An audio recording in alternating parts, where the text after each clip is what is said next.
Je travaille dans l'intelligence artificielle depuis une dizaine d'années, dans le cadre de bureaux d'études, de laboratoires de recherche. Et je suis également formateur pour la CCI au Campus Digital et au Gobelin, et aussi formateur professionnel depuis la sortie de ChatGPT. Voilà. Donc j'ai essayé de faire en sorte de prendre un peu la parole au moment de la sortie de ChatGPT pour expliquer comment ça marche, parce qu'il y a beaucoup de bruit autour de ces systèmes-là. Et l'objectif aujourd'hui, c'est d'essayer de ne pas rajouter du bruit et de vous expliquer un certain nombre de choses sur le fonctionnement des IA actuelles et des IA à venir pour pouvoir réfléchir un petit peu à ce qui nous attend. Donc si vous êtes venu chercher le super prompt qui va vous sauver la vie, ce n'est pas du tout la séance d'aujourd'hui. Il est encore temps de fuir. En revanche, l'idée là, c'est de vous proposer un ensemble de concepts qui vous permettront de réfléchir à ces systèmes et à ce que ça va donner à l'avenir. Voilà. Je vous propose d'entamer par cette petite scène d'introduction que vous connaissez certainement.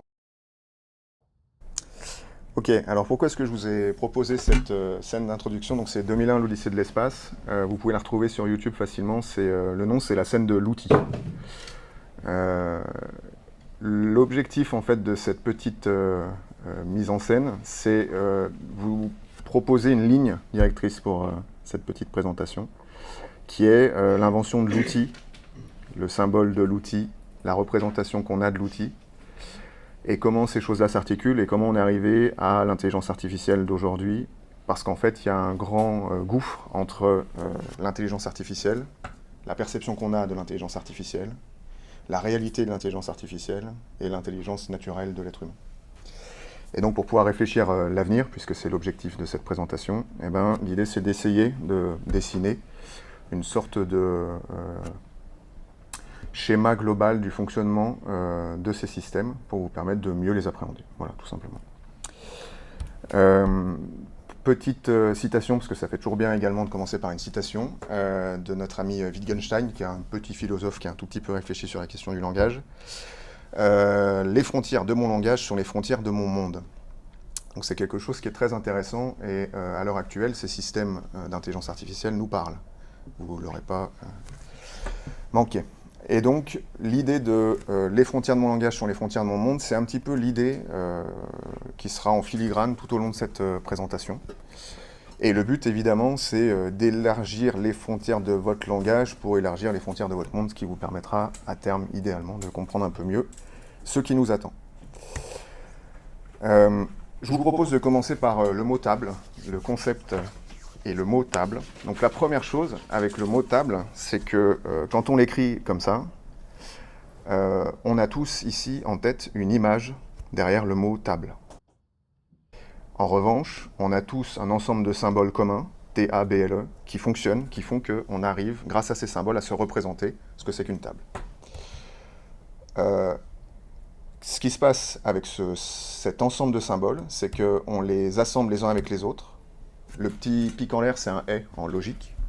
Donc ça veut dire que si on a un T, un A, et un B, et un L, et un E, ça fait le mot table. Il manque quelque chose de très important dans cette suite de symboles. Ce qui est très important dans cette suite de symboles, c'est le fait qu'il y ait une séquence ordonnée. C'est-à-dire que si j'écris B-A-L-E-T, balai, ça ne veut pas du tout dire la même chose que table. Donc ça veut dire que ces symboles-là sont organisés à la fois logiquement et à la fois séquentiellement. Tout ça pour former le mot table, dont on a une représentation mentale. Et en fait, cette représentation mentale, c'est un truc comme ça. Si on fait le tour, pareil, de la pièce et qu'on demande à chacun de dessiner avec nos talents respectifs, ça ne va pas du tout ressembler à ça. Mais grosso modo, on sait tous qu'une table, c'est constitué d'un plateau et de pieds. Tous les dessins sont faits par une IA générative. Je n'ai absolument aucun talent de dessinateur. Une fois qu'on a dit ça, en fait, ce que je viens de créer là, c'est un monde scindé. En haut, c'est le monde de la représentation, celle qu'on a dans la tête. Et en bas, c'est le monde du symbole. C'est l'ensemble des signes qui nous permettent de communiquer quand on écrit. Ces deux mondes-là, ils ont une frontière qui est poreuse. Et pour ça, j'ai demandé à ChatGPT de nous faire des super dessins d'hommes préhistoriques qui discutent entre eux. Et en fait, si on a des hommes, donc évidemment c'est un gros raccourci, hein, si on a des hommes préhistoriques qui parlent de plantes en montrant une plante à un autre être humain, ce qu'on fait nous, ce que je fais avec vous aujourd'hui, ce que vous faites, ce qu'on fait tous quand on communique ensemble, et ben en fait pour chaque mot on a une représentation. Chaque mot signifie quelque chose pour nous. Et ce qui est intéressant, c'est qu'un être humain, pour un mot donné, peut avoir plusieurs représentations données. C'est-à-dire que quand on pense à une plante, globalement, on sait que c'est un machin qui est vert, et encore, ça peut varier. Et puis, on peut avoir un ensemble de plantes auxquelles on pense. Donc, pour un seul symbole, plante, on va avoir plusieurs images, plusieurs représentations mentales qui nous sont propres. Donc, on a, en tant qu'être humain, plusieurs représentations, et on a quelque chose d'assez remarquable, qui est la composition de ces symboles. C'est-à-dire que si j'écris plante plus soleil plus eau, je peux communiquer cette composition avec un autre être humain, et ça va me donner, par exemple, un nouveau symbole. Pourquoi pas un symbole de plante qui pousse bien quand il y a de l'eau. Voilà. C'est une version très naïve hein, du fonctionnement de notre langage. Donc, on a cette capacité-là de recombiner des symboles pour créer de nouveaux symboles. Et ces nouveaux symboles créés, on a la capacité de s'en faire des représentations.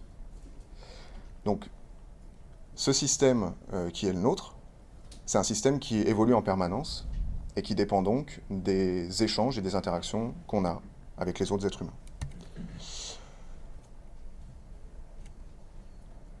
Les symboles ont une incidence sur les représentations, puisque là, en combinant plante soleil plus eau, ça fait ce nouveau symbole.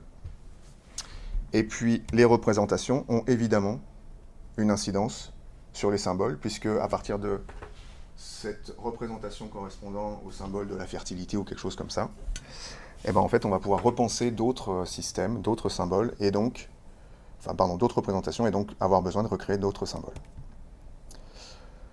Donc ça veut dire que les deux, ils ont une influence réciproque, et cette influence réciproque, c'est ce qu'on peut appeler un peu pompeusement la dialectique symbole-représentation du langage. C'est-à-dire que les deux ont une influence l'un sur l'autre. Typiquement, si le mot dialectique, c'est pas un mot que vous employez régulièrement, ce qui est très probable, ce mot-là, en fait, ça signifie simplement comme une espèce de roue qui tourne, quelque chose qui a une incidence sur quelque chose, qui a une incidence sur quelque chose, et là, on tourne en rond entre symbole et représentation. Et donc, rien qu'en faisant ça, on est en train de créer une représentation, cette histoire de roue qui tourne, c'est la représentation du concept de dialectique. Bon. Donc, ça peut fonctionner. Et puis nous, en tant qu'être humain, on peut facilement les oublier, se les accaparer, les conserver. Donc on a une personnalisation des symboles qu'on connaît et des représentations qu'on a. Et donc on se retrouve ici avec cette phrase compliquée à gauche et en fait ce petit dessin à droite qui veulent dire à peu près la même chose. Et théoriquement, si vous vous rappelez la personne qui est devant vous, vous vous souvenez de ce jour-là et vous vous souvenez qu'il parlait d'un truc dialectique, représentation, bah, vous aurez certainement une image d'homme préhistorique qui tend une plante. Donc on a cette capacité-là. Deuxième citation, c'est la dernière, après je ne cite que moi. Deuxième citation de notre ami Geertz qui est assez incroyable. L'homme est un animal suspendu dans des toiles de signification qu'il a lui-même tissées. Et donc c'est plein pot ce que j'essaie de vous dire là, c'est-à-dire que les choses ont le sens que vous leur donnez. Hop. Exemple, les équations qui sont là. Selon votre niveau de culture scientifique, vous connaissez celle qui est en haut à gauche, et vous êtes capable de la décrypter. Celle qui est en bas à gauche, moi je suis là. Celle qui est en haut à droite, impossible. Celle qui est en bas à droite, impossible. Donc en réalité, juste pour info, ça c'est l'équation de la transformée de Fourier, c'est ce qui est de plus utilisé en informatique, c'est omniprésent. Et puis là, on a sur des trucs un peu mystérieux du quantique. Donc le quantique, c'est la révolution qui, associée à l'IA, va donner des choses intéressantes. Les équations quantiques qui sont là, je les ai mises non pas pour paraître intelligentes, parce que comme je vous ai dit, je ne les comprends pas du tout. Par contre, il y a quelque chose qui est très important et en lien avec ce que j'essaie de vous présenter aujourd'hui, c'est que les personnes qui travaillaient sur les symboles nécessaires pour représenter ces idées-là ont dû créer des nouveaux symboles. C'est-à-dire que mathématiquement, les symboles n'existaient pas, ils ont dû en créer des neufs, parce que les idées étaient neuves. Donc c'est la preuve ultime que l'être humain est capable de créer des nouveaux symboles, des nouvelles idées, et que parfois, quand il y a des nouvelles idées, il y a besoin de faire un nouveau dessin, un gris-gris, qui permet de représenter l'idée, puis surtout de mettre tout le monde d'accord. Donc ça, c'était la petite introduction sur l'idée du symbole et de sa représentation. En fait, c'est la question centrale qu'il y a derrière l'intelligence artificielle et les perspectives de son développement. Je vous propose de parler brièvement du traitement de l'information, puisqu'en fait, c'est en lien aussi avec cette intelligence artificielle. Informatique, ça veut dire traitement automatique de l'information. Informe, information, et automatique. Donc en fait, le traitement automatique de l'information, c'est quelque chose qui date. Hein. Il y avait des cartes perforées. Pour les plus anciens de la salle, vous connaissez théoriquement. Ensuite, il y a eu des ordinateurs comme ça. Ça ressemble un peu plus à ma génération. Puis maintenant, on a nos téléphones, etc. Donc il y a une évolution. Mais fondamentalement, c'est toujours la même chose. Cette chose en question, pour traiter automatiquement l'information, on a besoin de programmation. C'est-à-dire qu'on a besoin de régler cette machine de manière à ce qu'elle fasse ce qu'on attend d'elle. Et là, la programmation, vous voyez notre petit homme préhistorique, ce qu'il fait, c'est qu'il règle des manettes, qui sont des 0 et des 1. Tout le monde sait plus ou moins, d'ailleurs sans avoir forcément la bonne représentation de ce que ça signifie. Tout le monde sait plus ou moins qu'un ordinateur, c'est un machin qui gère des 0 et des 1, c'est ce qu'on se dit. Et donc en fait, un programmeur, c'est un humain qui fait en sorte d'écrire des choses pour que cette machine, on enchaîne correctement les 0 et les 1 qui permettent d'obtenir le résultat attendu. Donc un programme informatique, c'est une grosse machine un petit peu compliquée comme ça. Et donc ça traite des séquences qui ressemblent à ça. Ce qui est absolument incompréhensible pour nous. Ça n'a pas de sens. Quand bien même on voudrait travailler et essayer de comprendre, c'est très complexe. Ce qui fait que je vous propose de réfléchir à la question comment on fait 2 plus 2, comment on fait faire à une machine 2 plus 2. Et ça, on va le faire en 3 étapes. C'est pas du tout un historique complet de l'informatique et du développement informatique, c'est juste encore une fois pour servir le propos. Ici, la question du 2 plus 2, je vous propose de regarder comment on faisait dans les années 50, très simplement. Si vous voulez quelque chose d'exhaustif, il y a Wikipédia qui sera bien plus efficace que moi, ou ChatGPT évidemment. Programmation dans les années 50, donc 2 plus 2, comment on faisait? On faisait ce truc-là, on écrivait move AL, 2, add AL, 2. Ce truc un peu obscur, on appelait ça de l'ASM, assembleur. Et donc cet assembleur-là avait pour but, en fait, de convertir un espèce de langage facile, move, add, même si c'est pas facile à comprendre, mais c'est quand même plus simple que des 0 et des 1.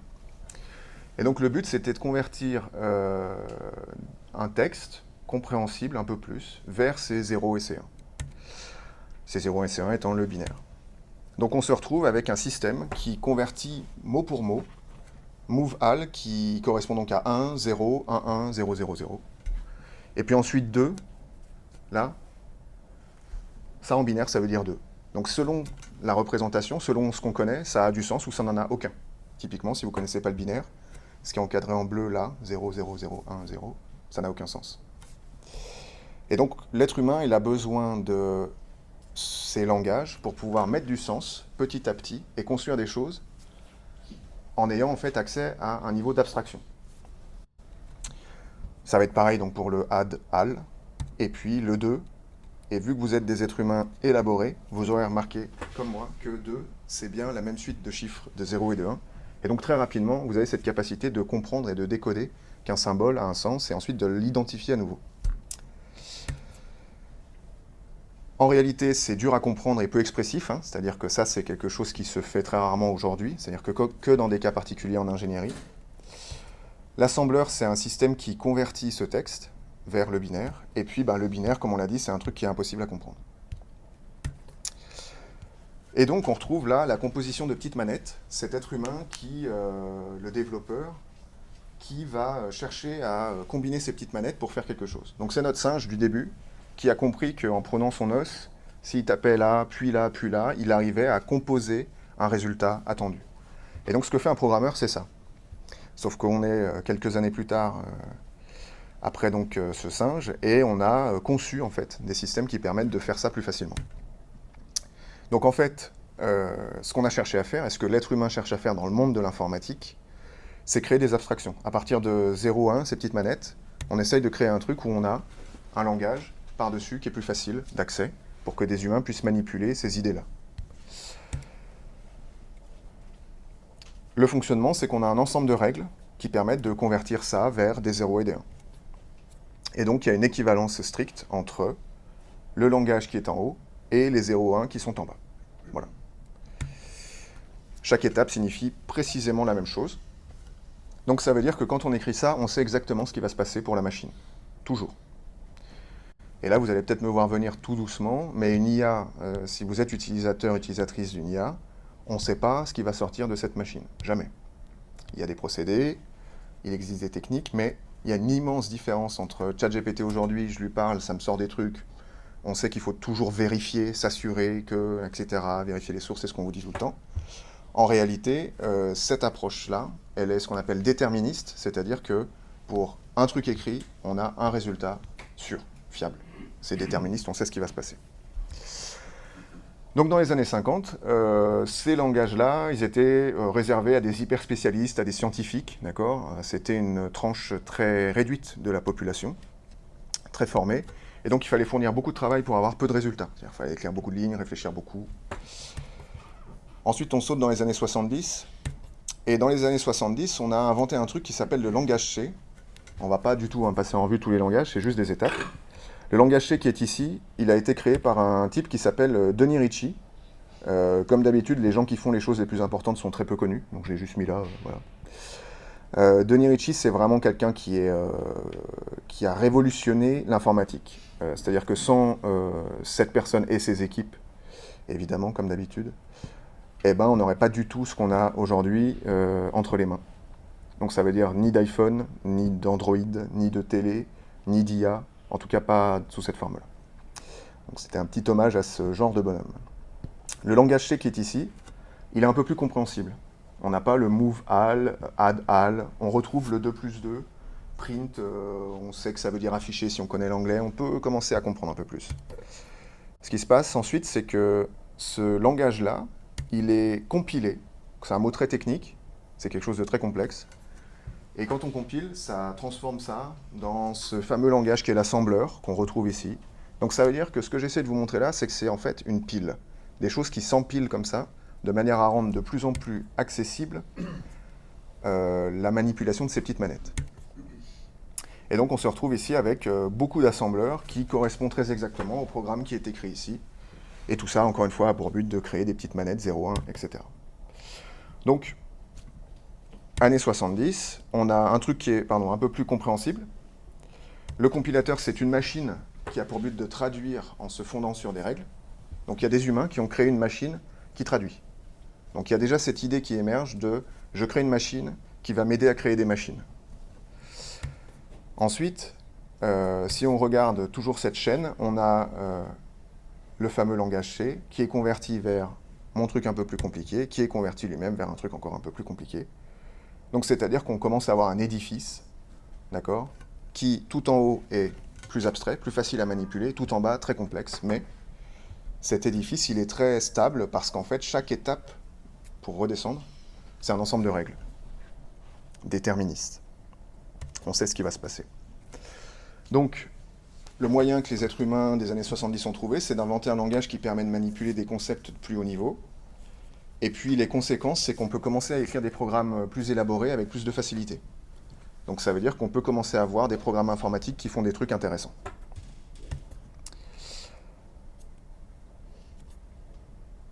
Conséquence de ce truc-là, toujours des hyper spécialistes et des scientifiques, un peu d'ingénieurs, et puis avec beaucoup de travail, on en commence à avoir un peu plus de résultats. Année 2000, on a fait un grand saut, c'est la dernière étape. Comment est-ce que je fais? Donc là, on a notre petit téléphone à droite, et puis on a quelque chose qui commence à être plus lisible pour un être humain. On a, alors c'est pas forcément très limpide ce que ça signifie, en revanche, les symboles qui sont utilisés sont plus parlants.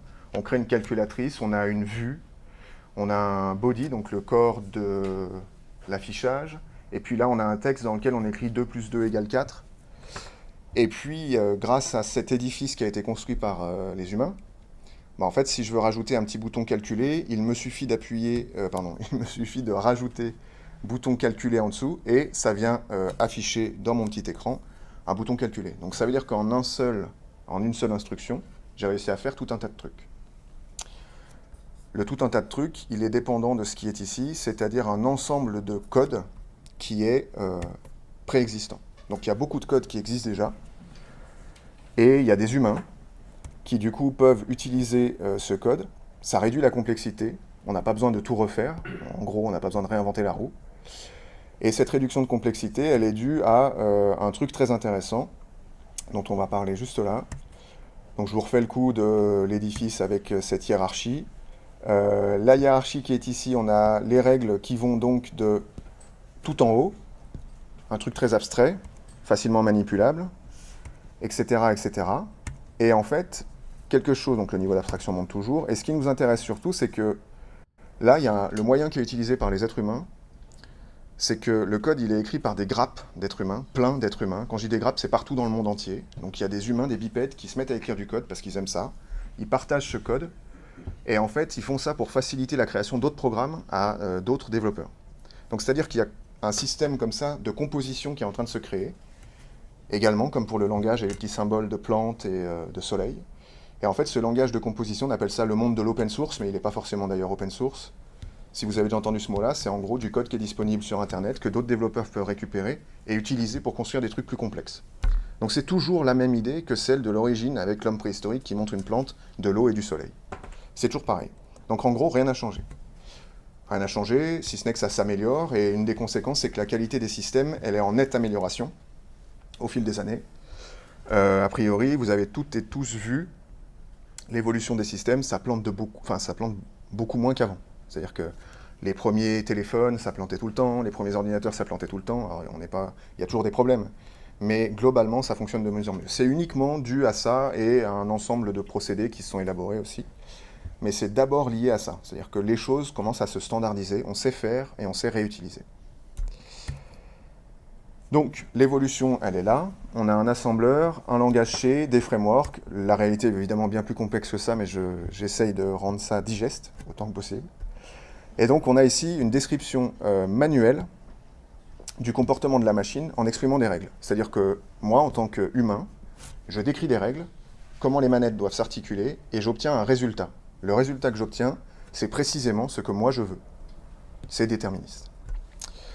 En parallèle de ça, et ça y est, on va enfin pouvoir parler d'intelligence artificielle, c'est pourquoi vous êtes venus. En parallèle de ça, il y a ce qu'on appelait l'IA symbolique, et ce qu'on appelle toujours d'ailleurs l'IA symbolique. J'ai mis un début dans les années 60, tout ça est très flou, hein. Évidemment vous pouvez aller chercher pour avoir des informations plus précises si ça vous intéresse. Mais l'IA symbolique, c'est toujours décrire de manière explicite les règles de fonctionnement. On appelait ça, si ça vous dit quelque chose, les systèmes experts, entre autres. Un système expert, c'était un grand tas d'explications qui disaient s'il y a ça, alors il y a ça, et puis s'il y a ça, alors du coup il y a ça, des si, alors sinon, cette logique-là, de manière simplifiée. Et donc on avait toujours quelque chose qui nécessitait d'expliquer, de préciser comment les choses s'articulaient les unes avec les autres. Et ça c'est très lié donc à l'IA symbolique et au langage dont je vous parle. En parallèle de ça, il existe un traitement qu'on appelle les IA connexionnistes, qui sont en fait des IA utilisées dans le cadre des réseaux de neurones. Alors les réseaux de neurones, c'est un gros mot. Aujourd'hui, on en parle très peu, on dit ChatGPT, on dit IA générative. Il y a 10 ans, quand on faisait de la formation aux gens pour les intéresser à l'IA, parce qu'il y a 10 ans, il fallait former les gens pour les intéresser à l'IA. C'est-à-dire qu'aujourd'hui, le mot IA sert à attirer les gens. Il y a 10 ans, il fallait aller expliquer aux gens à quoi sert l'IA pour leur donner envie de s'en servir. Donc c'est très intéressant comme les choses peuvent évoluer. Et donc, il y a 10 ans, les mots-clés, c'était réseau de neurones, maintenance prédictive et ce genre de choses-là. Ce qui se passe, et c'est là le début des concepts que je veux essayer de vous partager, ce qui se passe, c'est que les IA connexionnistes, au lieu d'écrire ce qu'on veut que la machine fasse, on écrit des règles qui permettent à la machine d'adapter son comportement. Ce n'est pas forcément évident, mais au lieu de dire « je veux que tu fasses 2 plus 2 », en fait, on va réfléchir à comment est-ce qu'on peut faire 2 plus 2. Donc on prend du recul, on prend de la distance, au lieu de faire la tâche, on réfléchit à comment la tâche se fait. Donc ça, c'est une grande évolution dans le cadre de l'informatique et du développement informatique. Donc ça signifie que tout ce bazar qui était en bas, c'était d'écrire des règles de fonctionnement. Et le bazar qui est en haut, c'est d'écrire des méta-règles. Méta-règles, vous aurez remarqué que Facebook s'appelle aujourd'hui Meta, c'est pas sans raison. Ces gens-là connaissent sur le bout des doigts ce que je vous présente ici, puisque en fait c'est une filiation. Et donc les méta-règles, on va en parler un petit peu. Juste pour information, il y a une espèce de guéguerre qui existe, parce que les êtres humains étant ce qu'ils sont, il y a toujours des guéguerres, entre ceux qui sont pour les méta-règles et ceux qui sont pour l'IA symbolique. Donc en gros, il y a ceux qui sont pour les rouges et ceux qui sont pour les bleus. Évidemment, heureusement, on arrive à concilier les deux, et l'avenir, c'est la conciliation des deux. Si vous n'en pouvez plus, c'est la fin de la conférence, parce que c'est l'idée principale, conciliation des deux. Le but, c'est de le démontrer. Et surtout d'expliquer ce que ça signifie, parce que j'imagine que ça ne signifie pas grand-chose pour l'instant, si vous n'êtes pas du tout du métier. Une magnifique main, créée encore une fois par ChatGPT. Je vous propose de réfléchir à comment on pourrait concevoir un système dans le monde symbolique qui reconnaît une main. Si je veux reconnaître une main dans le monde symbolique, il faut que je décrive des règles. Une main, ça a 5 doigts, rarement plus, mais c'est possible, rarement moins, mais c'est possible. Une main, ça, les doigts, ils ont 3 phalanges, sauf pour le pouce. Et je vous garantis qu'il a fallu que je vérifie d'ailleurs, j'avais complètement... j'ai découvert plein de choses rigolotes. Donc pareil, rarement plus ou moins, c'est possible. Le pouce est le doigt le plus à droite, mais il peut aussi être à gauche. C'est une règle un peu bête, mais oui. Eh oui. Ensuite, le petit doigt, il est à peu près de la même taille que le pouce. Donc ça, j'ai fait le test, et c'est vrai que je ne sais pas si c'est vrai pour tout le monde. Voilà. Ok, et le majeur est plus long que les autres. Ça, théoriquement, on le sait à peu près tous, mais c'est pas tout à fait vrai d'ailleurs pour tout le monde. Donc, je vous fais ça à la rigolade. C'est un ensemble de règles. Vous aurez compris que si on doit définir de manière explicite toutes les règles qui permettent de définir ce que c'est qu'une main, on en a pour des années, et c'est d'une complexité folle. Surtout une main en mouvement. C'est complètement dingue. Donc, ça veut dire que si je veux faire ça, il faut que j'écrive du code. Je vous ai écrit du code lisible. Donc, qu'est-ce que c'est qu'une main fermée? Est-ce que if, le fameux si alors sinon, si le nombre de doigts est égal à 5, on analyse les phalanges. S'il y a 2 phalanges pour le pouce, s'il y a 2 phalanges pour l'index, blablabla. Et donc, il faudrait écrire comme ça des tonnes de code. C'est extrêmement complexe, laborieux, et surtout, ça nécessite d'avoir une maîtrise scientifique de la connaissance de ce qu'est une main, et de pouvoir transcrire ça ensuite en code. Donc, ça demande une modélisation humaine qui nécessite une grande expertise. Donc ça, c'est le monde réel, ce que j'aimerais reconnaître, et ce qu'on arrive à faire, c'est ça. Voilà, ce qui est honorable. Mais globalement, quand j'écris mon modèle, je fais un espèce de truc comme ça, articulé, simplifié. Une information rigolote, je vais faire des allers-retours pour vous montrer. Je ne sais pas si vous avez repéré, mais notre main simplifiée, là, comme je vous ai dit, tous les dessins ils sont faits par une IA. Et bien la main simplifiée, il lui manque une phalange sur le petit doigt. Vous avez tous et toutes entendu parler des trucs où, oui, dans les vidéos, il y a 6 doigts, c'est comme ça qu'on arrive à repérer que c'est une IA générative, etc. Et puis tout à coup, maintenant, il n'y a plus 6 doigts, donc on ne sait plus comment on fait pour repérer une vidéo qui est faite par une IA. Elle m'a fait une très belle main avec 5 doigts. Par contre, en lui demandant de faire une main articulée type marionnette, je ne sais pas comment j'ai mis ça, en fait, les règles, elles disparaissent. Parce qu'en fait, il n'y a pas de règles.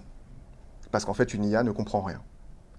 C'est ce que je vais essayer de vous démontrer là, malgré l'illusion d'apparence dans la compréhension de ces systèmes. Donc, je l'ai laissé exprès, j'ai trouvé ça rigolo. C'est une image générée par une IA, donc elle s'est plantée, lamentablement. Et peut-être que le coup d'après, vu que ces systèmes-là, ils sont réajustés, etc., peut-être que le coup d'après ne se plantera pas. Mais pour l'instant, elle se plante. C'est ChatGPT, super nouvelle version 5.5, donc ça marche pas. Donc ça, c'était le monde des fonctionnements, du symbolique, excusez-moi, donc où on doit décrire un ensemble de règles. Maintenant, si on doit réfléchir à la question des méta-règles, et c'est ça, en fait, qui est très compliqué à concevoir, et si vous réussissez à saisir un petit peu l'idée qui est derrière ça, vous pourrez vous projeter sur ce qui va venir avec l'intelligence artificielle. Donc ce n'est pas une projection demain qui va vous donner les clés pour gagner plus d'argent ou gagner du temps dans votre entreprise. En revanche, c'est une vision stratégique plus long terme sur quelles sont les perspectives qui arrivent. Donc, Si on utilise l'approche connexionniste, donc les fameux réseaux de neurones, le monde de l'intelligence artificielle tel qu'on le connaît aujourd'hui, ce qu'on va faire, c'est plus dire comment ça fonctionne une main. On va se dire comment je fais une machine qui est capable de reconnaître une main. Donc c'est plus du tout la même chose. Et donc je vous propose une petite métaphore. Donc l'idée c'est de créer une boîte qui contient des petits pics. Vous allez voir très vite, vous allez saisir ce que je veux vous présenter. Cette boîte qui contient des petits pics, chaque pic il peut être enfoncé individuellement, clac, clac, clac, clac, clac. Et puis on peut enfoncer plusieurs pics en même temps. Donc là vous devez vous demander ce que je suis en train de vous raconter, bon, peut-être déjà depuis le début, mais encore plus maintenant. Et là, en fait, ce que je suis en train de faire, c'est de décrire un système qui n'a rien à voir avec le fait de reconnaître une main. Il n'y a pas du tout les règles de reconnaissance d'une main, il y a les règles de fonctionnement d'une machine. Et cette machine, en fait, elle est capable de modéliser, et je vais vous le montrer, vous la connaissez toutes et tous. Cette machine, c'est ça. Ce truc-là, vous l'avez déjà vu, ou vous avez déjà vu des enfants s'en servir. Cette machine, les petits pics qui sont là, on peut les enfoncer, et si je viens mettre ma main dedans, ça fait ça. Pif. Donc, j'imagine que tout le monde a déjà vu ce genre de machine. Et donc, qu'est-ce qu'elle fait, cette machine? Elle permet d'absorber les spécificités de la main sans avoir besoin de décrire ce qu'est une main. Donc, il y a quelque chose qui est assez remarquable avec ça, c'est que on peut absorber les spécificités de la main. Il a fallu décrire 3 règles pour construire cette machine, et elle est capable de faire plein de trucs. Elle peut reconnaître une main, et puis, comme on l'a dit, on n'a pas besoin du spécialiste de la main, on a juste besoin de quelqu'un qui construit cette machine pour nous. Et puis ce qui est intéressant, c'est que ces machines, elles sont génériques, on peut les utiliser pour plusieurs cas d'usage. Comme vous le voyez là, grâce à cette superbe machine, on peut aussi reconnaître une maison. Donc ça signifie qu'au lieu de penser spécifiquement ce qu'on cherche à obtenir comme résultat, on pense à une machine qui va nous permettre d'obtenir un ensemble de résultats. Et il y a des limitations. Les limitations qui sont là, en fait, elles sont assez évidentes si on prend 2 secondes pour y réfléchir. Les règles qui définissent comment sont faites une maison ou comment est fait une main, elles ne sont pas du tout exprimées explicitement. Absolument pas. Ça veut dire que nous, ce qu'on a fait, c'est une machine qui est capable d'absorber, mais on n'a pas du tout fait une machine qui est capable de dire une main, c'est spécifiquement un pouce, un nombre de doigts. Je ne vous refais pas le sketch du nombre de règles. Donc ça signifie que c'est non explicable. On obtient un truc, ça marche bien, mais c'est non explicable. Une petite démonstration, pour rendre la chose un peu plus digeste.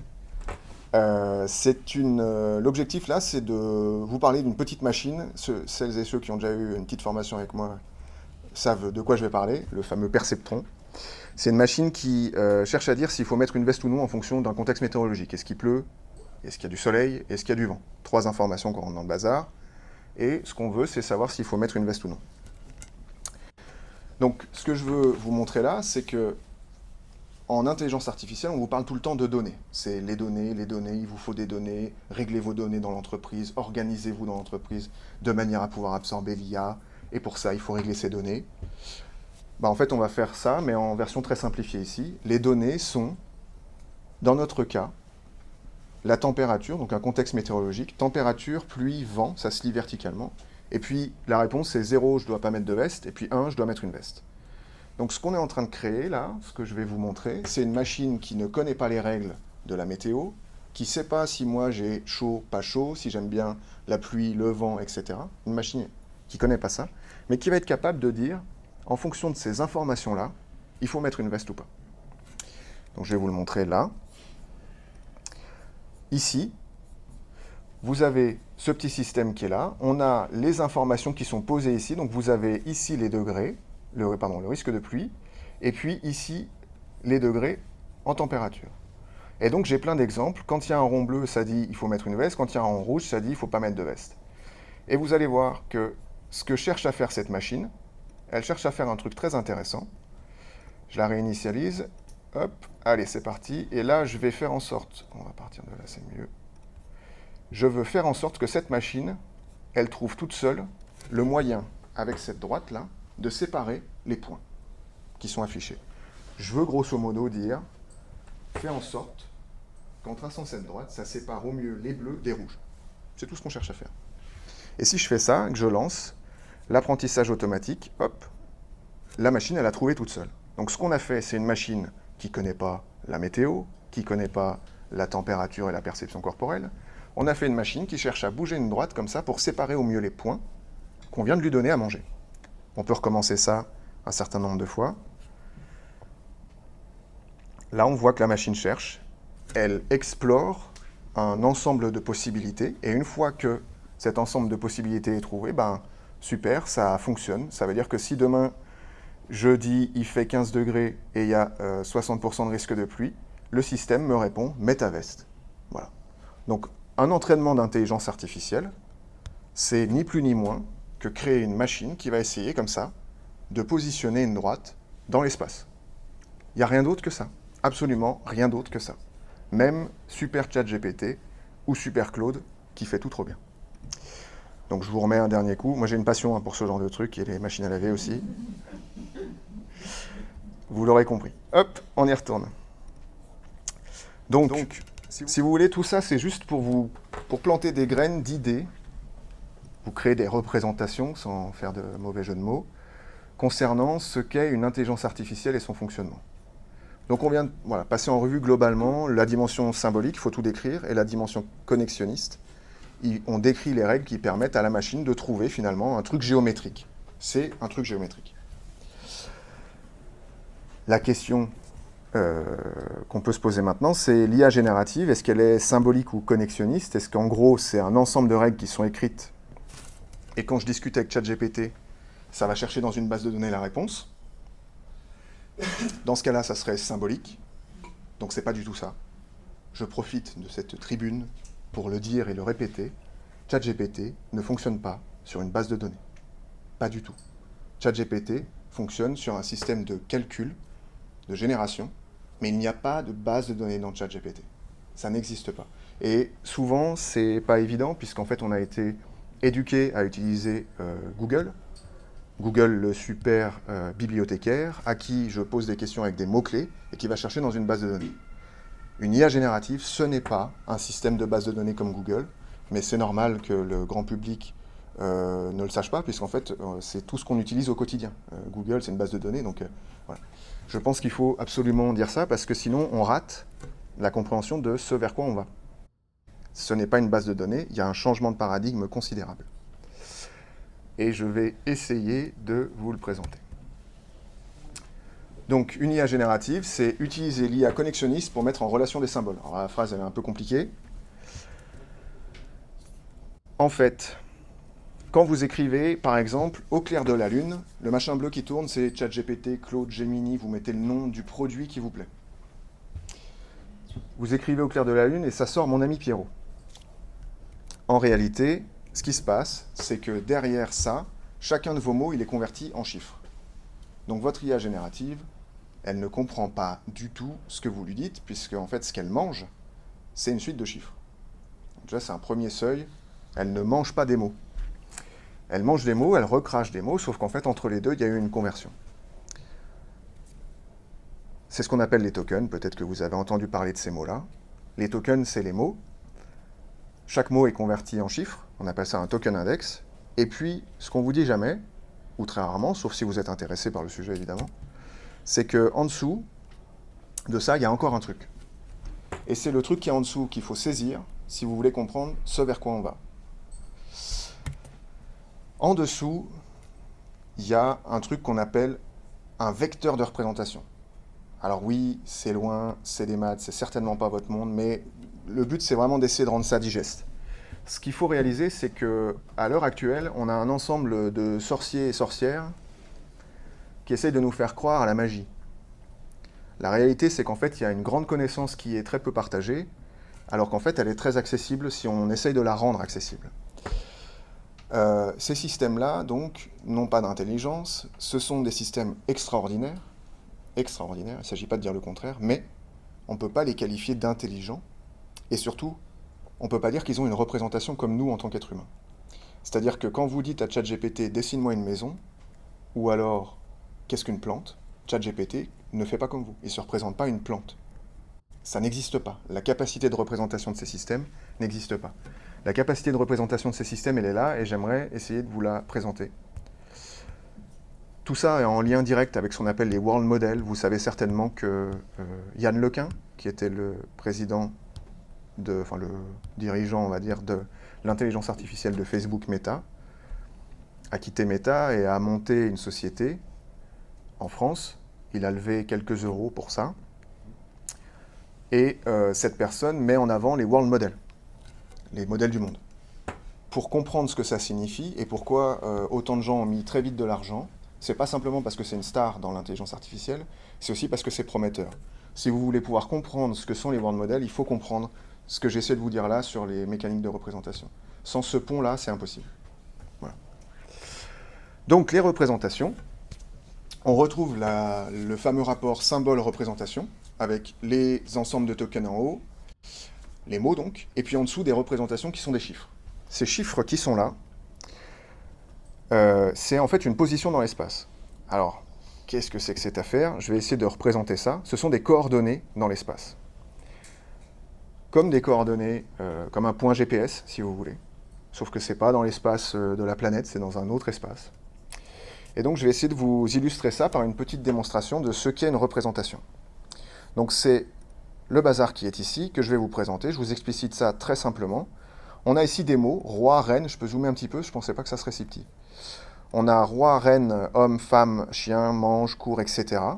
Et en fait, ce qui nous intéresse, c'est de se dire, tiens, on a ici vraiment la même chose que ce que je vous ai montré, c'est-à-dire qu'on a un mot, et à ce mot est associé quelques chiffres.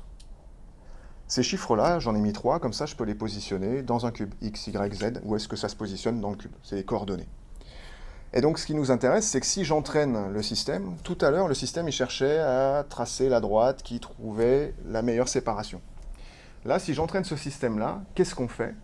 On fait en sorte que, au regard des phrases qui sont là, roi mange, reine mange, homme mange, etc., on va positionner les chiffres qui correspondent en mots dans l'espace.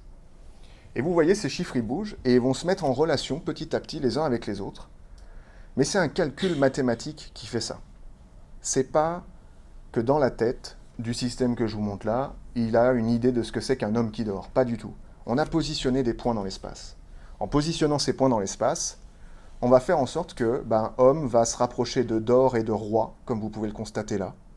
Et puis, si ça s'entraîne, des fois il y a des surprises, femme va commencer à se rapprocher de reine, etc., etc., en fonction des mots qui sont écrits là. Donc ce qu'on va faire, c'est bouger des points dans l'espace en fonction des exemples qu'on montre. Au lieu que ça soit simplement une petite droite, c'est des points en 3D comme ça. Donc ce que ça signifie, c'est que pour une intelligence artificielle générative, un mot, c'est un point. C'est une localisation, c'est un endroit dans l'espace. Je suppose, et je sais même, que c'est loin de votre monde, très loin de votre monde, et que c'est très loin de l'attente de c'est quoi l'avenir avec l'IA, et du côté très marketing, sans offense, mais qui gravite autour de l'IA. Ce que j'essaie de vous montrer là, comme je vous le disais, c'est pas une stratégie court terme de la technique qui va vous permettre de faire de l'optimisation grâce à l'IA. Par contre, ça va avoir des incidences tellement considérables, bien plus grandes que ChatGPT. ChatGPT, c'est rien. C'est absolument rien par rapport au système qui arrive. Et c'est la compréhension de cette mécanique-là qui vous permettra peut-être de vous projeter un peu si vous le souhaitez. L'image que je vous propose d'avoir en tête, je regarde l'heure parce que c'est que chaque mot est une prise, d'accord? C'est comme une prise sur un mur d'escalade qui est positionné à un endroit. Chaque mot, c'est ça. Et donc, l'espace de représentation, c'est le petit cube. Ce que ça signifie, c'est que quand vous écrivez une phrase, vous reliez des points dans l'espace. Vous faites rien d'autre, vous avez l'impression de parler à la machine, vous avez l'impression qu'elle vous cajole, mais en fait, on relie des points dans l'espace. Et donc, l'IA générative, ce qu'elle fait, c'est qu'elle continue de relier ces points dans l'espace pour prolonger le texte que vous lui avez donné. Une illustration pour vous montrer la construction d'une IA générative de manière très simple. Je vous propose un petit exemple. On a un petit damier, on a une petite bille, on a une position de départ, et puis les mouvements autorisés pour ma bille, c'est nord, sud, est, ouest. Je peux monter à la droite, descendre à la gauche. Donc ça veut dire que le vocabulaire de cette intelligence artificielle, les mots qu'elle peut utiliser, les symboles qu'elle peut utiliser, c'est les coordonnées qui sont là, et puis nord, sud, est, ouest. Donc moi, ce que je veux, c'est apprendre un petit vocabulaire. Ici, j'ai positionné, grâce à ce prompt-là, c'est un prompt, j'ai positionné ma bille sur le plateau. Et ensuite, quand j'écris est, je veux qu'elle se déplace à l'est. Quand j'écris sud, je veux qu'elle se déplace en dessous. Est, sud, est, sud, est. Vous l'aurez compris, vous, en tant qu'être humain, on se déplace en diagonale.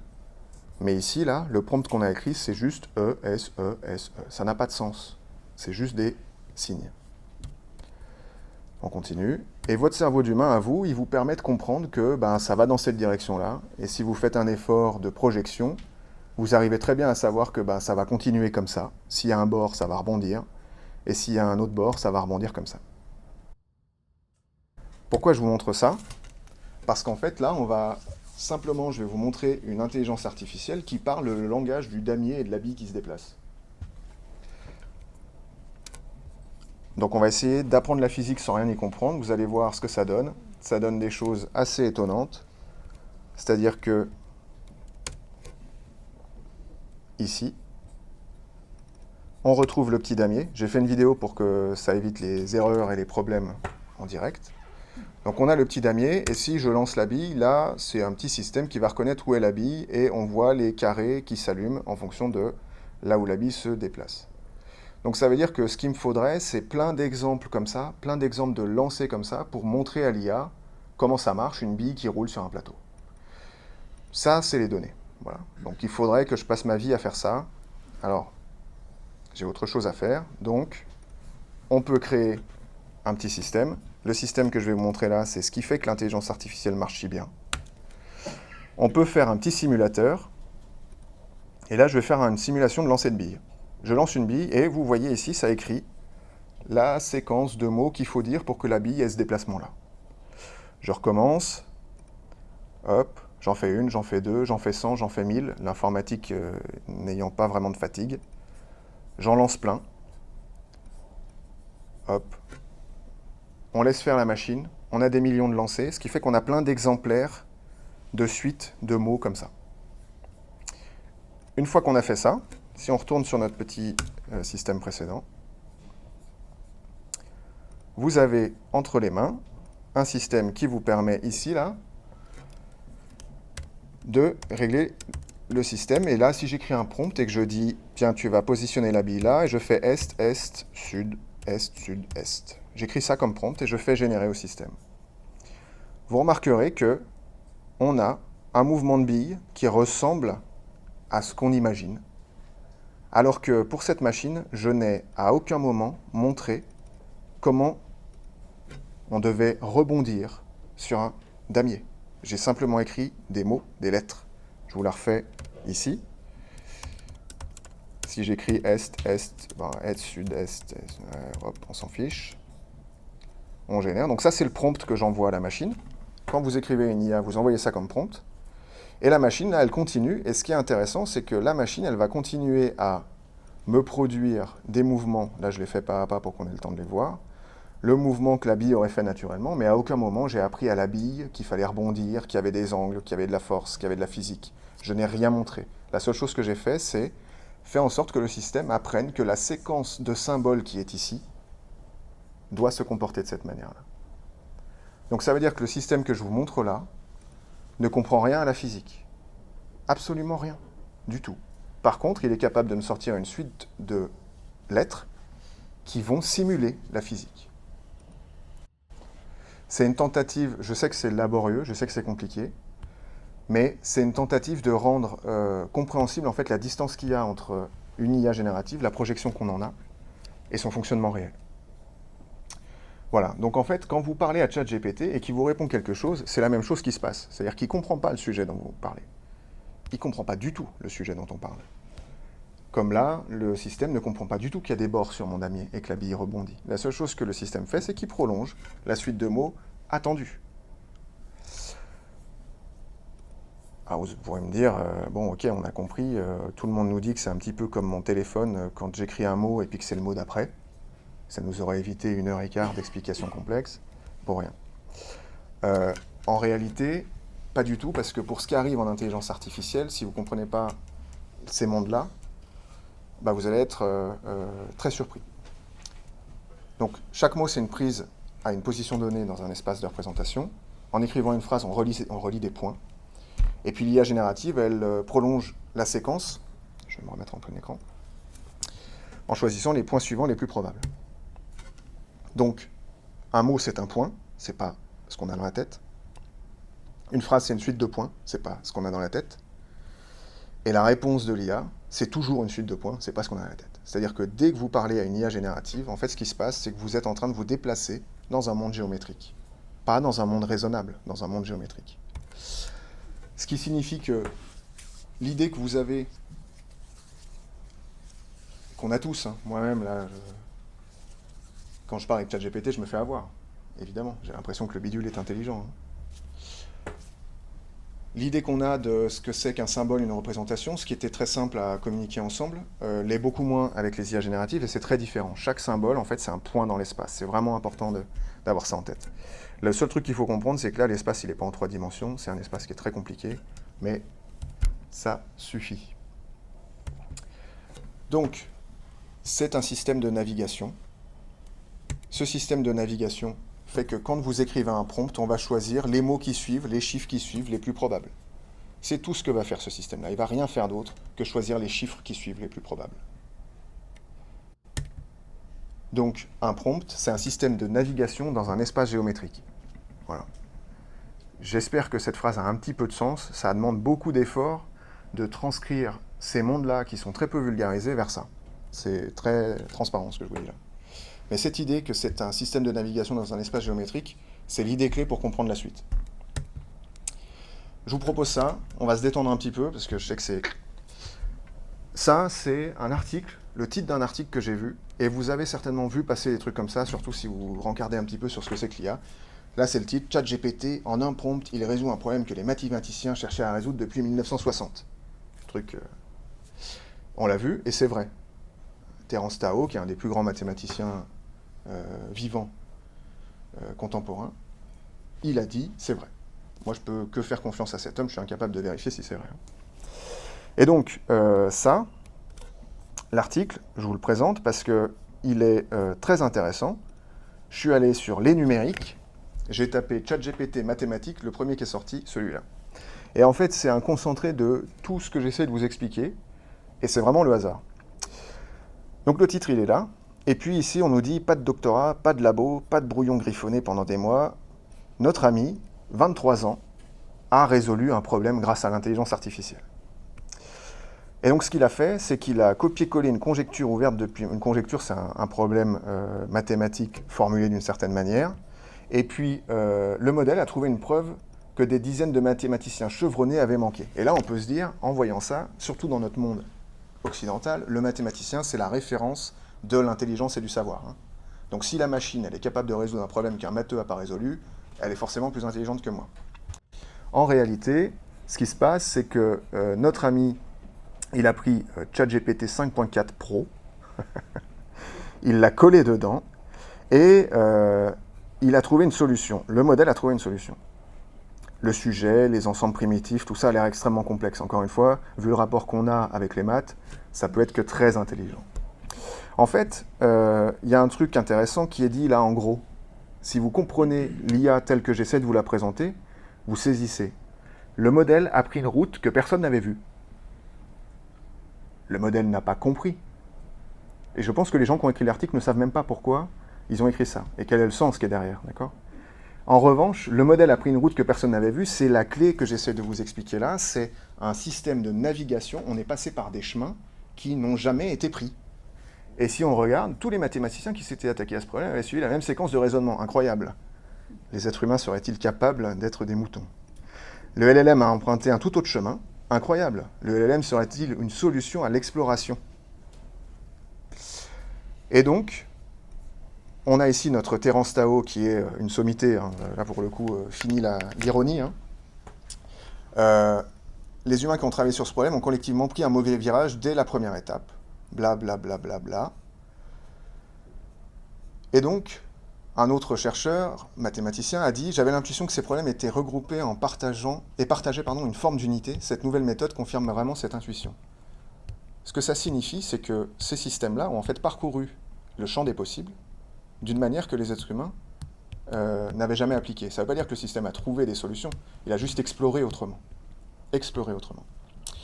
Et donc, il y avait un fameux angle mort collectif expliqué par Tao. Donc je trouve ça très intéressant parce que cet article, en fait, il concentre vraiment ce que j'essaie de vous dire, c'est que les IA génératives, au-delà du fait de nous faire gagner du temps, c'est un système de navigation dans l'information. Il y a quelque chose que je vais vous montrer là qui est assez remarquable à mon sens. Ce truc-là, il s'appelle ARC-AGI3. Pareil, les acronymes, les informaticiens, ils adorent ça. C'est un corpus d'abstraction de raisonnement pour l'intelligence artificielle générale. Ce truc-là, bah oui, ça permet de comprendre. Ce truc-là, il est ici. Alors, je vous le montre, parce que votre humble serviteur va rentrer dans la compétition. Je pense que jamais je gagnerai les 2 millions de dollars à gagner. Mais on va essayer. Cette compétition, je parlais de moi, mais c'est un sujet très sérieux, hein, c'est pas du tout...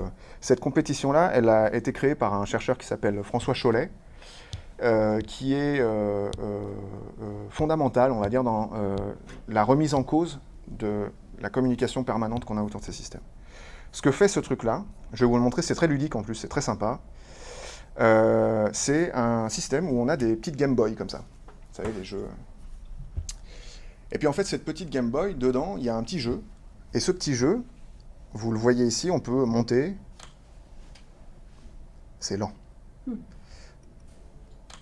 Descendre, il faut peut-être que je relance pour que ça marche. Allez, recharge-toi. Ok. Oui, ça y est, ça marche. Donc on a une petite Game Boy comme ça. Alors, je vais encore vous dire qu'est-ce qu'il nous raconte. Si je scrolle vers le bas, ici, on a les scores. Évidemment, on n'a plus assez de connexion Internet, Alban. On a les scores de résultats par les humains à ces tests-là et les scores de résultats par les IA à ces tests-là. Alors, si on regarde bien, ces super IA génératives qui font plein de choses pour nous, encore une fois, c'est merveilleux, elles ont un angle mort. L'angle mort, c'est que ici, Claude Opus 4.8 qui vient de sortir, dont tout le monde parle, qui est en train de révolutionner le monde, pour le coup, c'est vrai. Il fait 0% sur le jeu qui est ici. Le jeu qui est ici, il consiste à faire ça. Je me déplace, si je clique, je prends le contrôle de celui-là. Jusque-là, n'importe quel être humain arrive à comprendre ce truc. Je me déplace à droite, j'essaie d'aller à droite, bah, je ne peux pas y aller. Zut. Je me déplace un peu, je reclique là-dessus, allez, on va le faire comme ça, je me redéplace un peu, je continue d'avancer, et là, coup du hasard, en fait, ça pousse le truc. Vous, en tant qu'être humain, vous êtes capable de comprendre ça. Et c'est même enfantin, en fait, hein, comme problème. Donc, en fait, je me dis, bon, bah, je vais essayer d'aller pousser le bidule, là. Incroyable, en fait, quand je le pousse, ça arrive à passer le truc violet contre lequel j'étais bloqué. Donc vous, votre intelligence, notre intelligence d'être humain, elle est capable de résoudre ces problèmes-là. Et donc, si je fais ça, hop, je vais ici, je vais mettre le bidule là-dedans. Ça, pareil, je m'en doute, hein, qu'il faut faire un truc comme ça. Il y a des carrés qui ont à peu près la même dimension. Hop, et magie, j'ai résolu le problème. Une IA générative de top niveau qui va provoquer l'extinction de masse de l'humanité, si on pousse un peu le truc, ne peut pas résoudre ça. 0%. C'est écrit, c'est un test officiel. Ce qui est intéressant, par contre, et qui est en lien avec notre article sur la résolution du problème mathématique, c'est que là, on a un truc qui fait 2%. Et on se dit, bah tiens, c'est bizarre, une IA générative 4.7, c'est moins que 4.8, du coup, ça devrait être moins bien. Et pourtant, elle fait plus. Et ce qui est intéressant, c'est qu'on peut aller voir le replay. On peut aller voir comment cette machine a joué. Et donc, hop, on revient ici, et la machine, elle dit, tiens, je vais regarder ce puzzle, je vois qu'il y a des trucs ici, blabla. Donc ça, c'est une IA générative qui parle. On voit le replay de son jeu, comme à Roland-Garros. Et du coup, ce qui est intéressant, c'est que là, la machine, elle essaye de faire des trucs, et coup du hasard, à un moment donné, elle va déplacer, elle essaye, et là, coup du hasard, elle pousse le truc à droite. d'accord, sans s'en rendre compte. C'est un coup du hasard. Ce qui fait que la machine ensuite, par coup du hasard, si on la regarde faire des mouvements, ok, elle a réussi à se mettre là-dedans, et puis en fait, bon, très bien, elle essaye de se déplacer, et puis si c'était quelque chose d'intelligent et pas de hasardeux, ça aurait tout de suite compris qu'il fallait se mettre dans le carré et pas faire un aller-retour. Donc en fait, c'est bien la preuve que c'est du hasard. Ça tournicote autour du truc, c'est du hasard. Et ça y est, le système a trouvé la solution. Donc le système a eu un coup de chance au début, et c'est pour ça que ça a trouvé 2%. Notre ami qui a trouvé la résolution d'une conjecture vieille de 60 ans, c'est un système qui a trouvé un chemin intéressant qui convergeait vers une vraie solution vérifiable par des êtres humains. Donc ce n'est pas intelligent. Par contre, c'est un système d'exploration extraordinaire. Il faut que j'accélère absolument. J'avais jamais fait cette présentation, donc c'est un système qui ne comprend pas et qui explore des chemins. Et donc il faut entraîner les IA sur tous les types de problèmes pour les rendre capables de parcourir des nouveaux chemins. Ça, c'est fondamental. Donc ça veut dire que l'exploration, elle permet la découverte et la mise en relation. Ce qui va se passer, puisque c'était l'objectif de cette intervention, c'est de parler du futur. À partir de là, le futur, c'est plus simplement les échanges entre humains qui vont permettre de créer des nouveaux systèmes de représentation. Vous l'expérimentez au quotidien, on l'expérimente tous. En discutant avec ChatGPT, on apprend plein de nouveaux trucs. Donc ça va créer quelque chose déjà de neuf et de considérable. Ensuite, au niveau des futurs, je vous propose d'écouter Monsieur Mensch, Arthur Mensch, Mistral, le patron de Mistral. Monsieur pèse 1 milliard et quelques. Il est beau gosse. Il est intelligent. Ah, j'ai entendu beau gosse, je me suis dit, je suis d'accord, il est beau gosse. Il sort de Polytechnique. Il a tout pour lui, extraordinaire. Et surtout, un truc qui est intéressant, c'est qu'il dit des choses très pertinentes quand il passe à l'Assemblée. Alors pareil, vous l'avez vu certainement tous passer. Hein, et moi, je vais m'attarder sur une seule chose en lien avec ce que je vous dis là. Aujourd'hui, les ingénieurs chez Mistral n'écrivent plus de lignes de code. Donc vous avez une manière de travailler en développement logiciel qui a profondément changé dans les 6 derniers mois. C'est-à-dire que avant, c'était plutôt un artisanat, si vous étiez contributeur individuel. C'est-à-dire que vous écrivez votre code, et d'ailleurs les gens aimaient cet artisanat, enfin moi je viens de là, j'aimais cet artisanat. Aujourd'hui, vous n'êtes plus un artisan, vous êtes un manager, et donc vous demandez à des agents d'écrire le code pour vous. Donc en fait vous donnez les spécifications, vous êtes un donneur d'ordre, c'est quand même un changement assez profond, et ça s'accompagne de gains de productivité qui sont très très importants quand vous êtes tout seul. C'est-à-dire que vous êtes tout seul, vous pouvez aller 10, 20 fois plus vite. Quand vous êtes 5, ça descend parce que vous avez encore les sujets de communication qui reviennent. Quand vous êtes une très grosse entreprise, soudain vous êtes dans plein de goulots d'étranglement organisationnel en fait. Donc c'est cela qu'il faut lever pour avoir les gains de productivité dont on rêve. Ok, ça c'est la partie business et j'ai absolument rien à dire là-dessus. Ce qui va suivre par contre est assez intéressant à mon sens. En ordre de grandeur, ça fait combien de tokens? Donc la question, si jamais, parce que c'est pas très fort, la personne qui lui pose la question lui dit, en ordre de grandeur, ça fait combien de tokens un employé qui écrit du code? En ordre de grandeur, ça fait combien de tokens un salarié de ligne de code? Bah, je peux vous dire, je compte plutôt en mégawatts. C'est combien de mégawatts? C'est 1 kilowatt par salarié, si vous voulez. C'est ça l'ordre de grandeur. 1 kilowatt par salarié, c'est un demi-GPU. Voilà. Un GPU, c'est une carte de En euros, calcul. c'est 10 000 euros par an. Les lignes de code, c'est 10 000 euros pour la ligne Ouais, de c'est code. près de 10 000 euros par an. Si vous faites 10 000 euros par an par personne. Donc c'est ça qu'il faut compter. Mais c'est pour ça que je dis, quand je vous dis c'est 10% de la masse salariale, c'est 10 000 euros par an. Et 10 000 euros par an, au niveau de l'Europe, vous avez 400 millions de personnes, c'est 8 trilliards. Voilà. Donc, ça, c'est un sujet de société et c'est la suite. C'est-à-dire que ce que ce brave homme nous a dit, c'est que le coût d'une exploration, c'est 1 kilowatt. Le coût d'un explorateur, c'est 1 kilowatt. Donc ça signifie que dans le futur, c'est l'automatisation généralisée des tâches sur l'ordinateur. Exactement. C'est directement corrélé avec la consommation énergétique nécessaire à positionner ces points dans l'espace, à créer ces chemins nécessaires à la résolution d'une tâche. Donc l'avenir de l'IA, c'est utiliser de l'électricité pour créer un modèle géométrique qui va positionner des points dans l'espace, de manière à ce que nous, on puisse se promener entre ces points. Ça ne comprendra jamais, ça sera toujours remarquable, de plus en plus remarquable. On pourra même aller jusqu'à nous faire croire qu'il y a des traces d'émotion dans ces systèmes. Anthropic, qui est derrière Claude, a communiqué là-dessus il y a 1 mois et demi ou 2, en disant qu'ils avaient trouvé des traces d'émotion dans leur système. Voilà.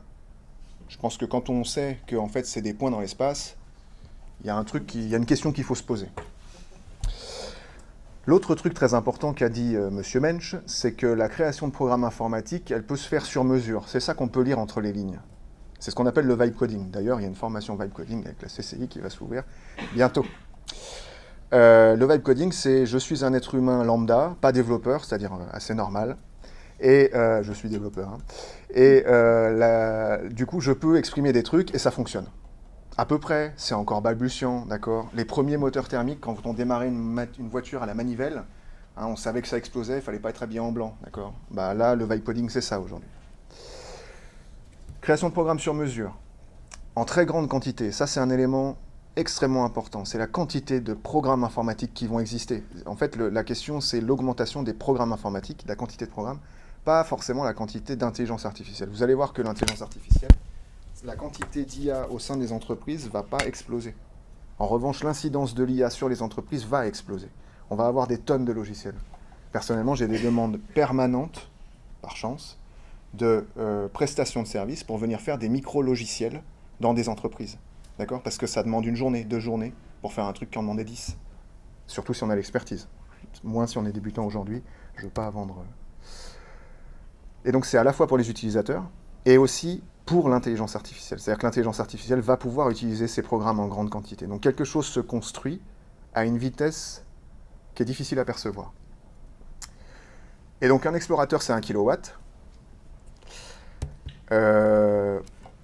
C'est moins cher que Christophe Colomb.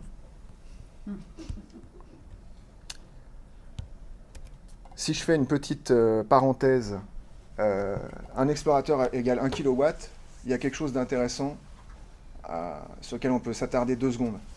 Il y a la paresse versus la curiosité. Vous ouvrez LinkedIn, vous le faites, je le fais, on le fait tous. Hein, c'est pas... On ouvre LinkedIn, on a tous les mêmes messages.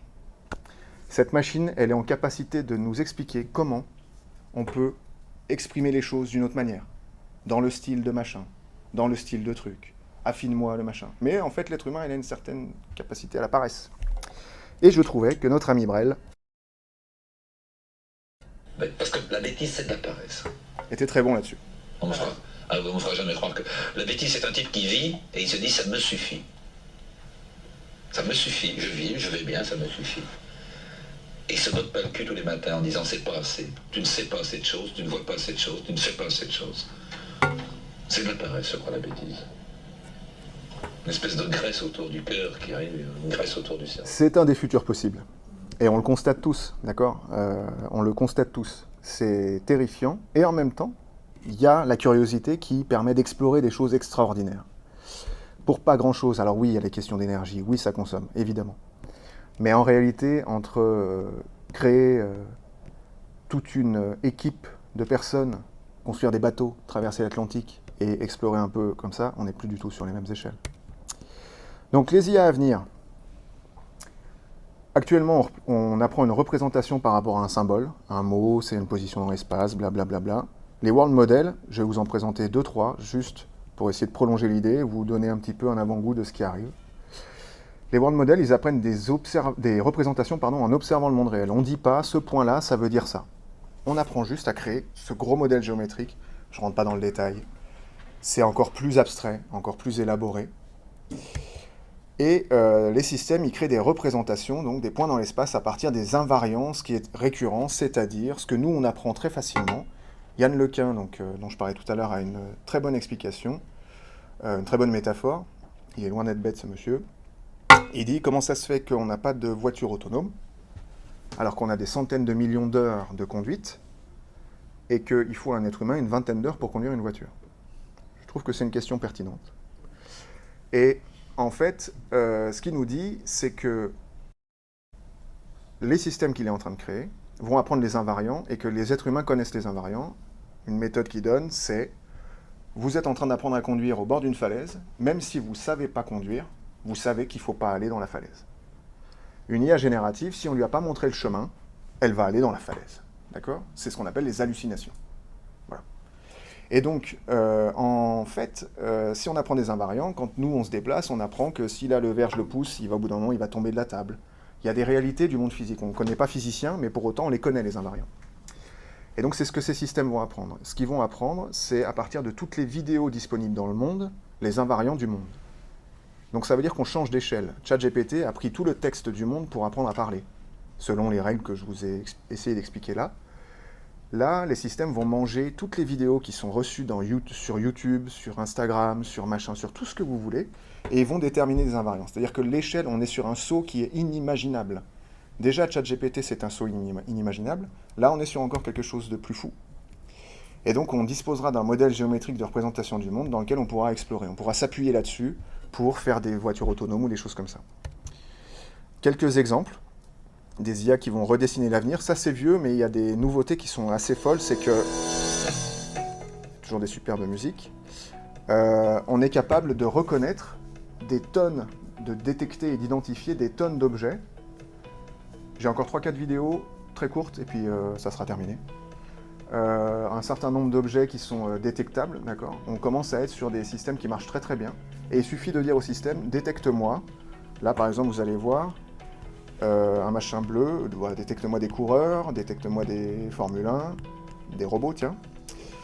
Et puis, à partir de là, ça veut dire que ces systèmes vont pouvoir se créer des représentations du monde. À partir de cette base-là, apprendre les invariants. Il n'y a pas de voiture qui vole. Il n'y a pas d'être humain qui peut être à l'horizontale, sauf si on est dans le cas d'un tour de magie et je fais passer mon cerceau autour de...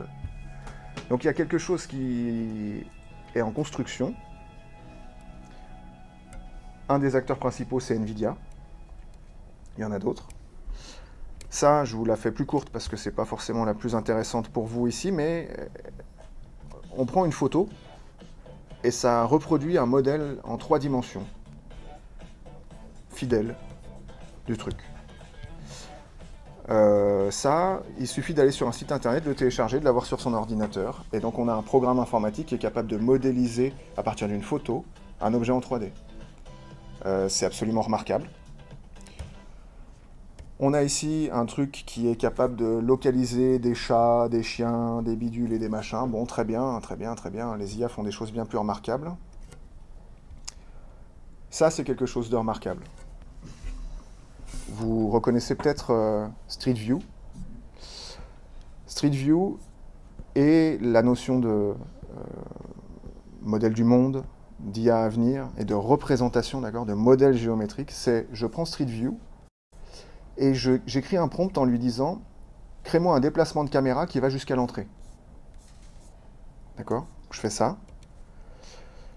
Et donc, à partir de cette photo, ça crée un déplacement de caméra qui va jusqu'à l'entrée, à partir de Street View. Donc ça veut dire, évidemment, hein, puisque l'informatique n'a pas de limite, l'informatique c'est des fonctions dans des fonctions dans des fonctions dans des fonctions, c'est sans limite. Et donc, on peut très bien imaginer que là, on dit, maintenant que je suis devant la porte d'entrée, crée-moi la suite, l'entrée de la maison.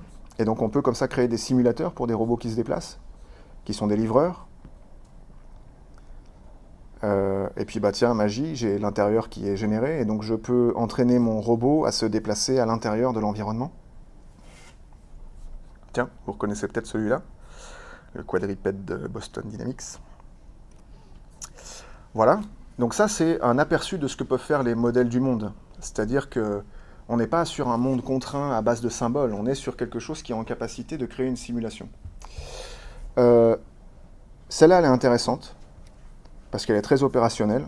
Je ne sais pas si parmi vous, certains sont dans le monde de l'industrie, mais en gros, je prends une photo ou deux de mon entrepôt, et puis, du coup, grâce à ça, je peux créer une simulation. Donc évidemment, hein, si je laisse le modèle créer la suite sans prendre les photos, il va inventer des caisses. Par contre, si je prends des photos, il va pouvoir créer des relations, créer des chemins, créer des parcours dans ce monde.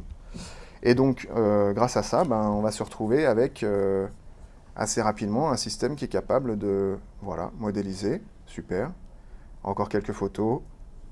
Et puis ensuite, j'ai mon entrepôt, j'ai pris 4 ou 5 photos, j'ai mon entrepôt. rendu avec la possibilité de mettre un simulateur d'un petit robot dedans, toujours. Hein. Et ce petit robot, il est ici, je peux même me mettre à sa place et voir ce qu'il voit. Puisqu'en fait, le monde est simulé. Hop, extraordinaire. Rien de tout ça n'existe. Voilà. La dernière, celle-là, je pense qu'elle résume très bien le chemin. L'idée d'utiliser Google Maps pour recréer le monde. Ils ont fait ça à Séoul. Et donc en fait, on a ici Séoul qui est représenté en entièreté grâce à Google Maps.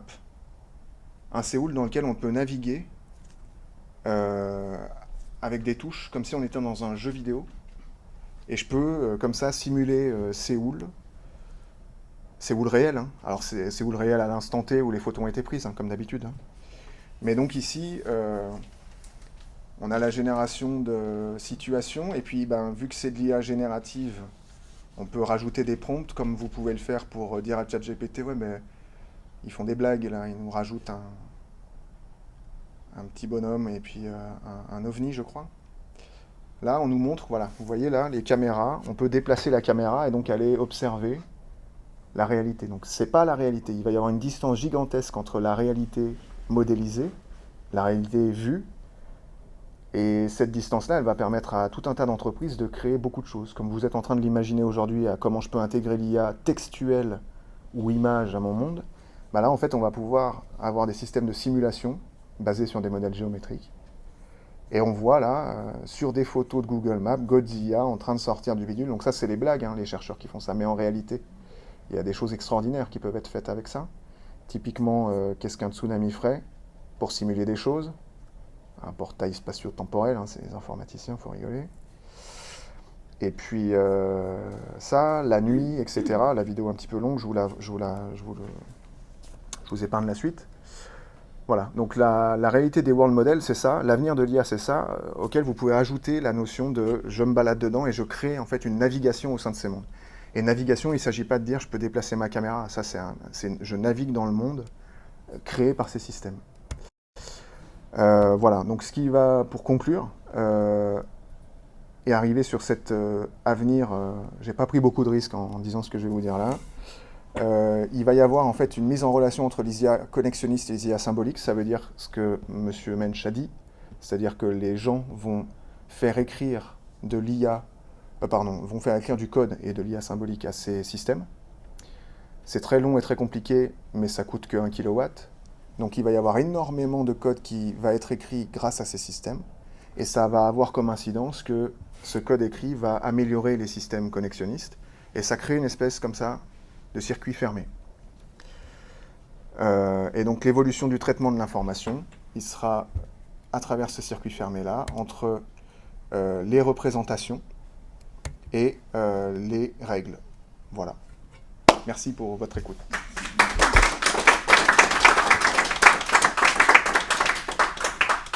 J'espère que ça a été digeste. Si vous avez des questions ou si vous avez faim, n'hésitez pas.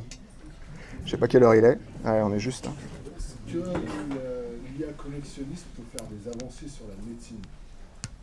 Oui.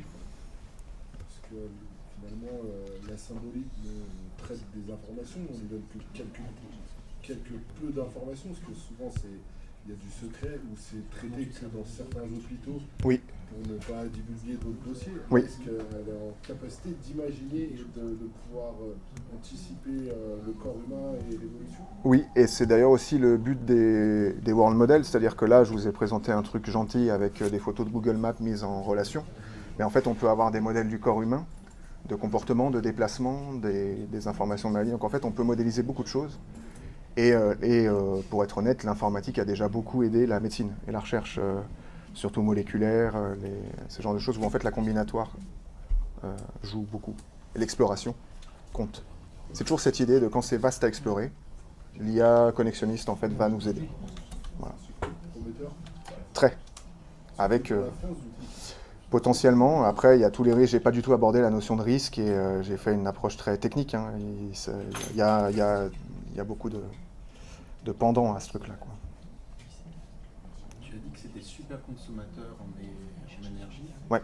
Est-ce qu'on est proche d'arriver à une saturation, une limitation, on n'aura plus assez D'énergie? d'énergie disponible et pour l'IA et pour tous les usages normaux classiques? Alors ça, je vais faire une réponse qui n'est pas toujours bien entendue. Il ne s'agit pas de dire qu'il faut dépenser sans compter l'énergie, donc en préambule, mais en gros, c'est 1,5% aujourd'hui de la consommation énergétique mondiale.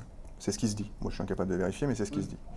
Et en fait, il y a un truc qui est tout bête, auquel on peut répondre, c'est entre les montagnes de vidéos TikTok qui déplacent des octets et donc de l'énergie pour arriver dans le cerveau de notre population. L'image, c'est beau, là. Et ouais, j'aime pas trop prendre position publiquement, mais et l'IA générative, je pense qu'il y a une réponse qui est vite vue. Et donc, oui, ça consomme beaucoup, mais en fait, avant même de parler de limite, il y a des curseurs. Si on est, voilà, c'est ce que je peux faire de mieux publiquement. De toute façon, 1,5, on est très loin. On est très loin de 100%. Et donc, ça veut dire qu'on peut ajuster. Voilà. Ça va être par contre, ça va être en concurrence avec d'autres choses. Exactement. Ouais.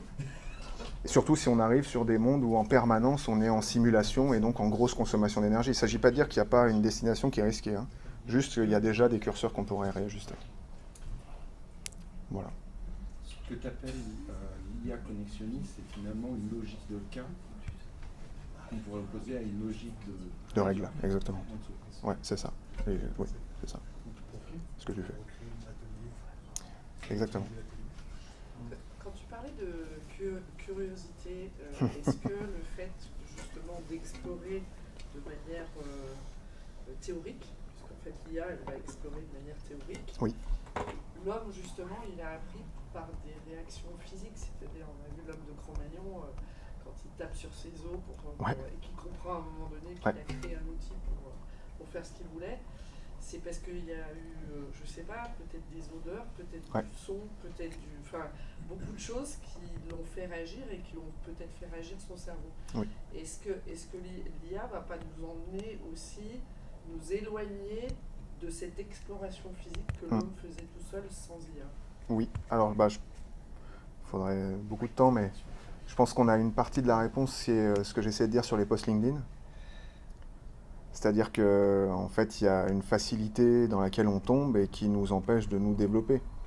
Les vidéos TikTok dont on parlait font que, on le sait, les profs de sport aujourd'hui ont beaucoup de problèmes avec les jeunes parce qu'ils sont très peu capables ils ont des capacités physiques amoindries de par le fait qu'ils sont toujours devant leur écran. Donc en fait, oui.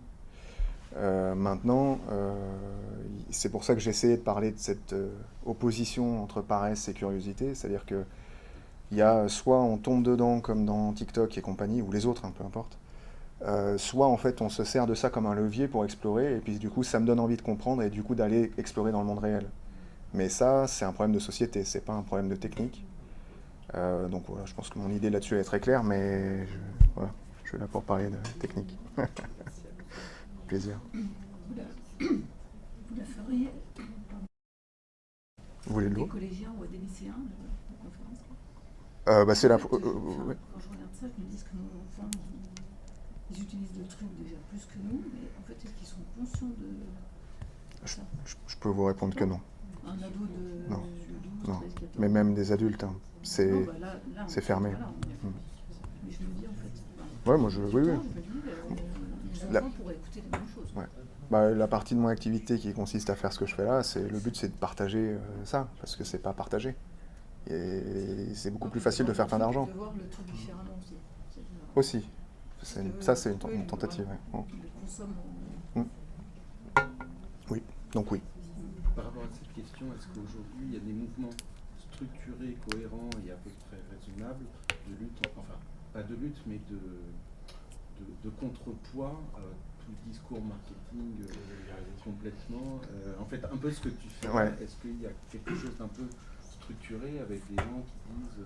Alors je dirais que les acteurs principaux de la communication dans ce sens-là, c'est globalement Eric Sadin, Laurent Alexandre, et puis un troisième dont j'ai mangé le nom, qui sont des gens qui se présentent comme penseurs de la question. Je le note. Bien sûr. Éric J'ai jamais Sadin. entendu parler, de ces gens. Ok. Éric Sadin, c'est un philosophe qui s'occupe de la question de l'intelligence artificielle depuis 10-15 ans. Donc il surfe pas sur la vague. C'est un émotif, il le dit lui-même, c'est pas un jugement de valeur. Et il a sa vision très personnelle, très philosophique et romantique de la question. Il y a, en opposition de ça, il y a Laurent Alexandre. Laurent Alexandre, c'est un libéral libertaire qui a sa position qui est très claire et qui n'est pas du tout la même que celle de M. Sadin. Et chacun sort des livres. Donc il y a des gens qui communiquent là-dessus. Il y a des chercheurs aussi du CNRS qui communiquent sur des versions un peu plus... sur des livres un petit peu plus techniques. Mais en tout cas, il y a a priori personne qui explique effectivement ce que c'est. C'est plus des prises de position qu'une explication qui permette aux gens de s'approprier le truc et de saisir. Alors moi, humblement, c'est ce que j'essaie de faire à chaque fois que je peux prendre la parole publiquement. Et c'est d'expliquer aux gens ce que c'est pour qu'ensuite les gens puissent réfléchir au lieu de subir le marketing. Encore une fois, c'est pas négatif le marketing, mais dans ce cadre-là, il peut y avoir. Voilà. Il y avait un débat intéressant là, dans la conférence d'avant de deux chefs d'entreprise Oui. qui avait un élément de réponse en disant finalement il n'y a pas de réponse de contrôle ou de contrepoids, mais le contrepoids peut venir des entreprises et de la notion d'usage. Quel usage on en fait et quelle dépendance on évite d'avoir. Ouais. Et du coup, ça veut dire quand est-ce que c'est utile, on peut faire de la créativité, mais on ne met pas tous ses œufs dans le même panier, on ne met pas toute sa dépendance là derrière. J'ai trouvé la notion intéressante. Tout à fait d'accord. Et on échange sur la réflexion, les réflexions pédagogiques aussi sur l'incidence de l'IA dans le développement des programmes et la manière d'aborder ça pour transmettre aux plus jeunes. Et effectivement, il y a, moi, en tout cas, c'est une ligne que j'essaie de défendre, c'est l'esprit et la main. C'est-à-dire faire, savoir dessiner, savoir faire des schémas, savoir expliquer les choses et réfléchir, penser sérieusement, pas penser qu'on pense. Et entre les deux, il y a la machine. Donc ça, c'est et je reprends juste pardon, à une chose sur... il va y avoir, je ne voulais pas rentrer là-dedans, mais vu que vous ouvrez les portes, il va y avoir des mouvements, ça commence, de rébellion face à ces systèmes. Vous avez peut-être commencé à voir, ça fait aussi partie d'un narratif, mais il y a effectivement des mouvements de rébellion qui vont se mettre en place. Alors est-ce qu'ils vont être morts dans l'œuf ou pas, j'en sais rien, je ne suis pas devin. Mais il va y avoir une opposition qui va se créer petit à petit face à ces systèmes-là. Voilà. Donc, système organisé ou de... je sais pas. Moi, je suis plus favorable à... il y a une vague, discutons à comment on peut la surfer intelligemment plutôt que de se mettre face à elle parce qu'on est trop petit. Et voilà. Donc, c'était pour compléter. Il faut avoir une information il faut, fiable. C'est Oui. objectif Oui. fiable qui soit ni le waouh, c'est génial, Oui. c'est magique, ça marche super bien, soit à l'extrême inverse. C'est horrible, c'est ça. Il faut rejeter. Ouais. Aujourd'hui, moi, c'est ce qui me manque, c'est d'avoir vraiment une explication. Ouais. Bah voilà, c'est en tout cas ce que j'ai essayé humblement aujourd'hui de faire. C'est pas simple. Ça demande du temps, de l'énergie. Bon, merci. Merci. Merci à vous.